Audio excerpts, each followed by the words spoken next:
Greetings, everybody. It's Mr. McGibbon here. We're going to be talking today about the activities program at UWC ISAC Japan and some of the changes planned as we move through into the new year.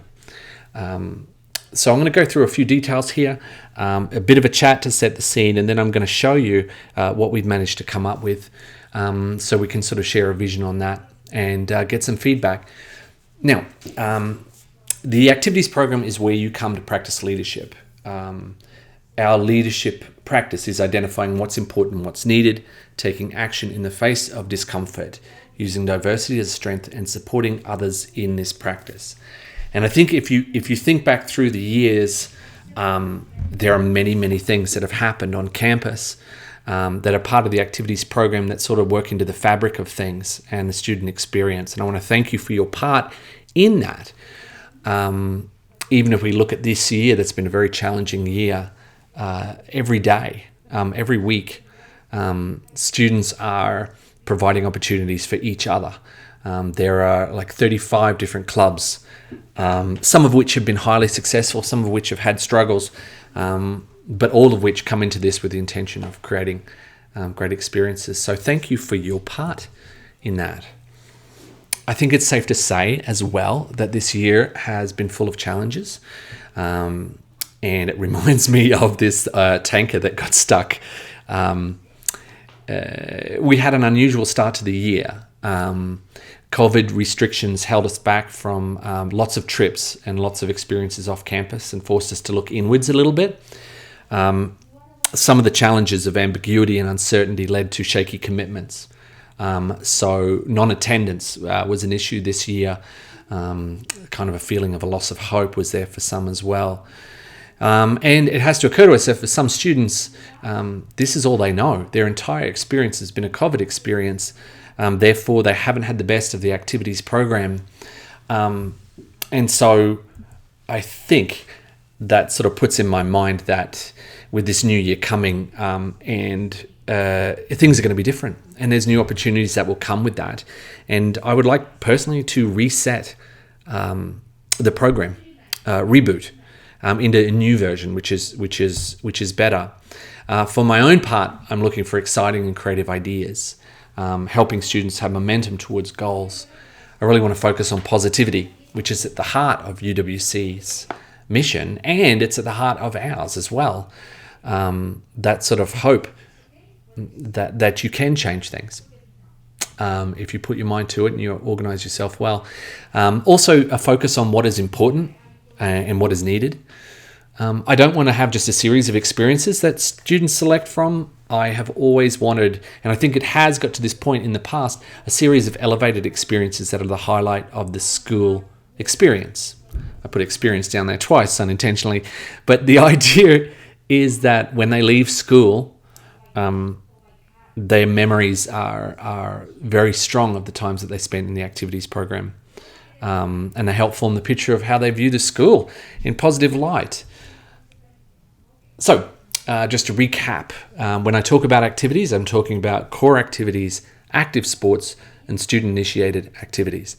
As you remember, we have the requirements that all students that go through the school work through core activities. They have 2 of these over several years.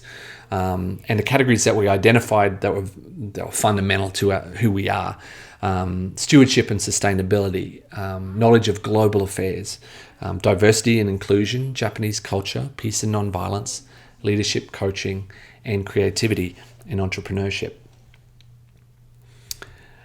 I have been for the last 3 months gathering ideas about the improvements that you're about to see. I met with student activity leaders over and over again in different formats. I have had lots of lunchtime meetings where students have come to talk about different programs and what they would like to see. I bounced ideas around in the strategic team meeting, and most recently there was a faculty survey where I got some feedback about change, things to keep and things to change. And thank you for everyone for contributing to this, because I think it's shaping up to look pretty solid.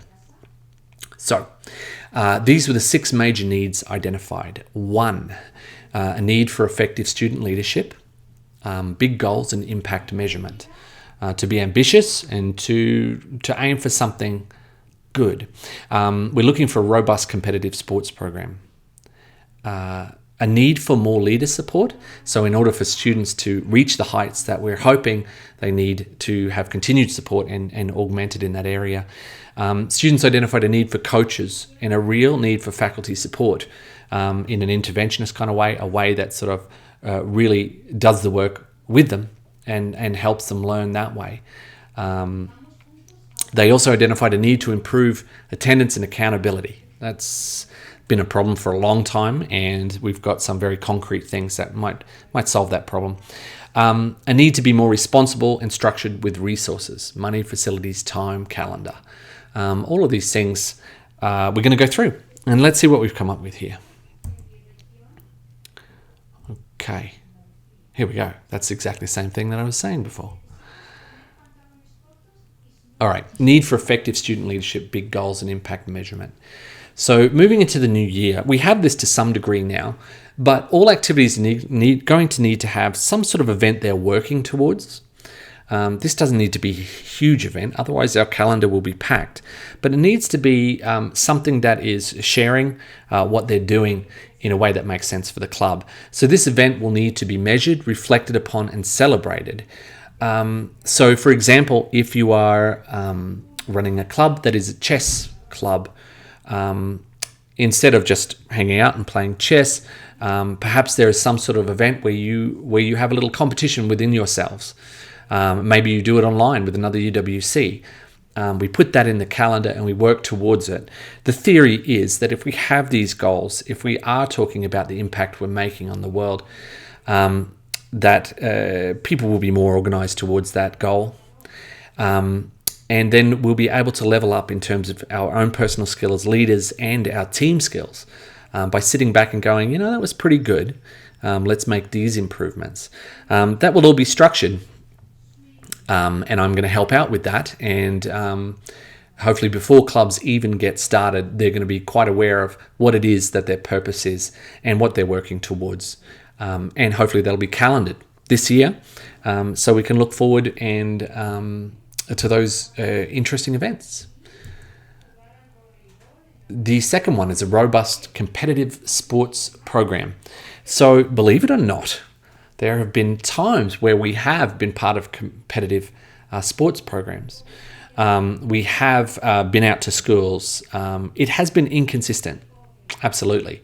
But due to COVID-19, it's ground to a halt. So there's been this unbelievable sort of resolve in sporting teams to keep going, even without having events. But that shouldn't be the case going forward. So some exciting news that I can share with you. We're going to move things back into seasons, and those seasons are going to be set. So sports aren't going to run all year. They're going to run for the seasons, and those seasons are completely aligned with other international schools and other schools in the area. And if you are a coach you're only expected to coach for the season, because that's quite a big commitment. And we'll need actually coaches. That'll come up in a minute, but we're going to need coaches, people that can help, that are committed to those sports, that can help us find teams and things like that. But we are working on this.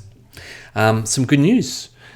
We have been given the go-ahead. Rod has done some fundraising, which has allowed us to start sourcing jerseys for different sports, numbered jerseys, so we'll be able to look like a team, work like a team, and we also have secured some funds for the resurfacing and refurbishment of Honda Field. Again, thanks to Rod and his contacts. That's going to be a major project, and we're going to get started on that immediately, because we shouldn't waste another second on that. But that's super exciting. The students that I've met are highly motivated, and we are going to make this happen. The next thing is need for more leader support. So we have a community organizing model of support where I work with a group of activity leaders that lead the overall program, and they in turn work with other groups of leaders to check in and see how they're going. We're going to continue that, and I'm going to become a little bit more stringent because of the leadership diploma. So we're going to meet more frequently, and we're going to spend more time building that leadership capacity. The second part of this is all club leaders will have to undertake organizing short course before they're given the keys to an activity. And that is because we need some sort of standardization, so students are aware of the expectations, so we can help them manage conversations where people aren't turning up, so they understand with a little bit more depth what they're supposed to do. And I think that can only help them. That's not going to be a lot. It'll probably be like a 4-week program. And they will be able to take that forward with them to help create the momentum that we need to achieve purpose in clubs. So more leader support. That will be on me. The next thing I need is coaches and faculty support. So thank you already for all the work that you've done. We're moving through to 21, 22. We're going to focus and prioritize core activities in competitive sports with faculty support. There was a bit of a push for this earlier on, and we decided to go with preference of teachers. But I think core activities in competitive sports, if we are going to put them central, we are going to put them central. We have to put resources behind the things that we believe every student needs, and that's where we're going to make our mark. I can supply support for other groups and things like that. So I also think that the core activities are broad enough and competitive sports are broad enough that there is something for everyone. So you'll be asked to sign up for a core activity or competitive sport before the end of this year. So you will know moving into next year what activity it is, and you will also know what time it will be happening, so you can organize your schedule around that. Number 5, a need to improve attendance and accountability. Core clubs and sports will have attendance taken in ManageBack. So this is another reason why we need teachers in there, because ManageBack can only be accessed by teachers.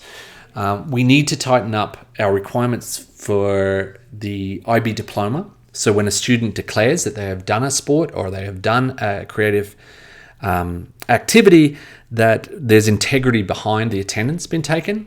That hasn't been the case always. And it's dipped off a bit this year. So we're going to tighten up on that. And also, unbeknownst to most people, the Nagano Board of Education ask for an update each year that I prepare for them to declare who is doing what club or committee and sports. And so in the past, it has been difficult to get the appropriate data to send to them. So we're just going to tighten that up and make it normal. So attendance will be taken. This will allow us to keep a track of students that are not attending and to intervene. And if they consistently don't attend a club, I will ask them to leave that club. We're going to set a maximum limit on all clubs and activities. Students in the past have said, no, we don't want to do that. We want to take as many as we can. And that's led to ridiculous amounts of people in clubs. So we're not going to do that anymore. And there are different sizes that will be different for each club, but it'll be declared at the club fair.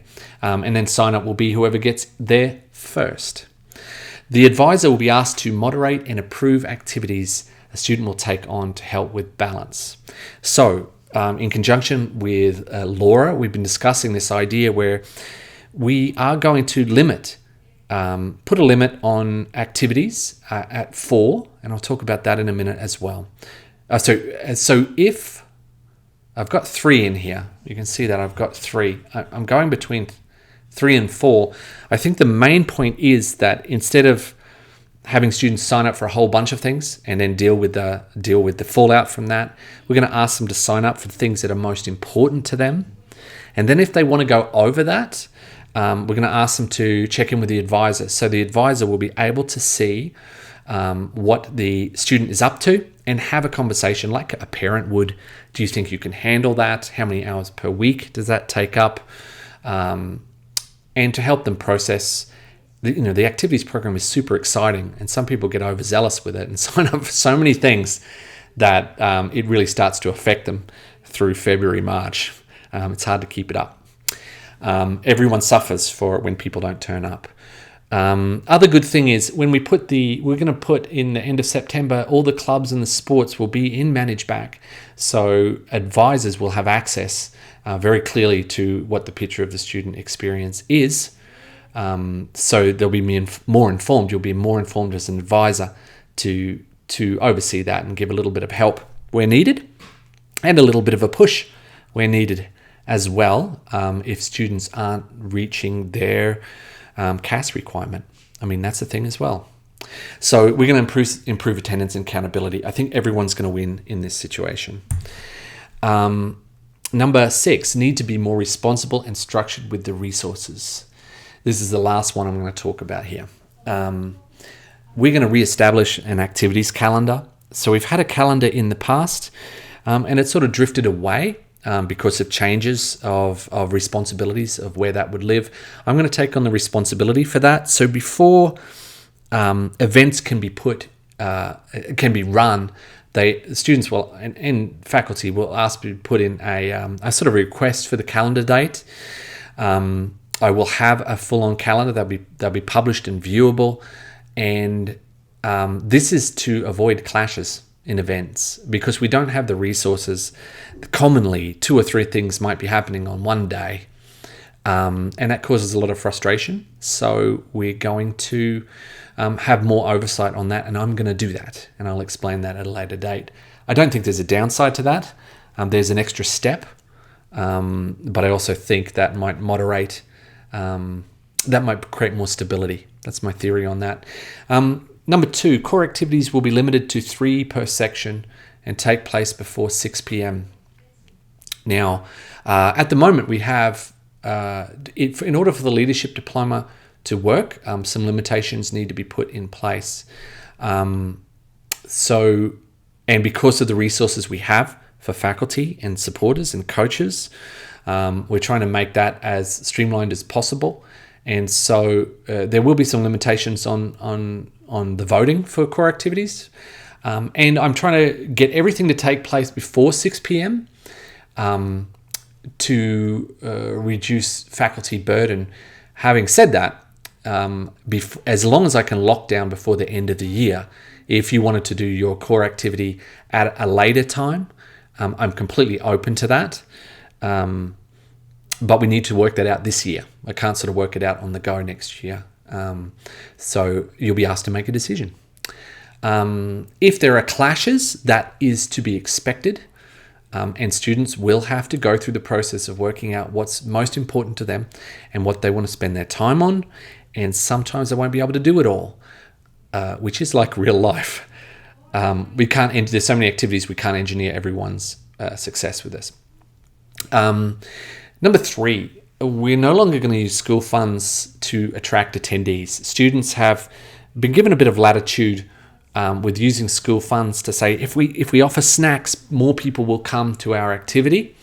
And we've sort of let that fly for this year. We've sort of said that's okay, with a view to actually having students attend and be happy in their lives. And we still want them to be happy, but we have less budget to work with, and we'd rather put those resources into those sorts of events. Having said that, snacks and things like that are central to things like the tea ceremony club or spill the tea. They won't be affected by this. We're just not going to use it as a means to attract people. We have Caesar's Kitchen, we have snacks, we're going to work with those guys. Number 4, you'll need 8 people to be eligible to create a club. Previously it was 7, we're moving it up to 8. And that is because we are just seeking to have less activities as part of the program overall, and more commitment. And I think naturally that will have an effect on clubs that are weaker. And that's the intent of it. I mean, that might seem a bit harsh, but we are working within limited resources here. Number 5, move budget approvals from student oversight to the activity director. Why? Well, at the moment, the students are managing the budget and the budget forms. In the past, I've done it, and I moved it on to students to build the capacity. But I think I'm going to take it away from that student leadership group for a while, and I want to reduce their burden so they can focus on coaching others and focus on those sorts of things. I also want to, I don't think we've done a great job. We have sustainability as part of our purchasing for the activities program, and I want to be the person in the room that approves and has a conversation about sustainability for each and every budget approval. So instead of it going to students, it'll come to me, and I'll be having conversations with students, and we'll test this out for a year to see whether it has the required, see whether it has the outcome that I suspect it will. Number 6, I'm going to very simply move all activity items to the Bat Cave out here where I live, out the back of KSC 3, so I can check inventory in and out more. So I can check out spoilage and raise accountability for people who book things out.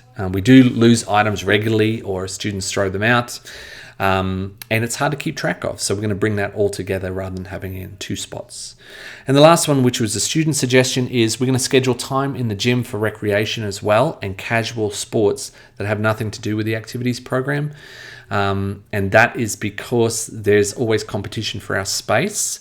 And if we don't preserve the rights of people who just want to play, we might not be doing them the best service. So we want to bring reliability to times where they can access the school's facilities. So here's the next steps and timeline. I want to, of course, get feedback from people. If you're willing to give me feedback, send it to me. We can meet, we can chat about it, and I want to hear what you have to say. However, these things are pretty solid because I have gone through a process, so I'm not willing to overturn everything, maybe tweak a few things or add a different dimension. So in May, during May, I'll make this presentation to students, and I'll ask for activity descriptions to be completed in a particular format. In June, we're going to ask faculty to sign up for core and sports, so we can schedule the days and times that you will want to do that. So you do have a bit of say in that. And I will be reminding you, and I guess if faculty, if you're not in there, I'll just email you and get your name in there. So in June, I'm going to try and get all transportation sorted out. And although it's a bit hard to do bookings that far in advance, we want to start the new year with transportation and Kazakoshi bookings ready to go. When we return in September, we will have an online fair during orientation. So we are ready to go for activities to begin in the first week that we are free from quarantine, that we are good to go. So, thank you for listening to this. I am open to improvement always. So let me know what you think. Let me know what changes need to be made. And thank you again for your continued support and for listening to this whole video. And I will get back to you soon with the next steps. Thank you for listening.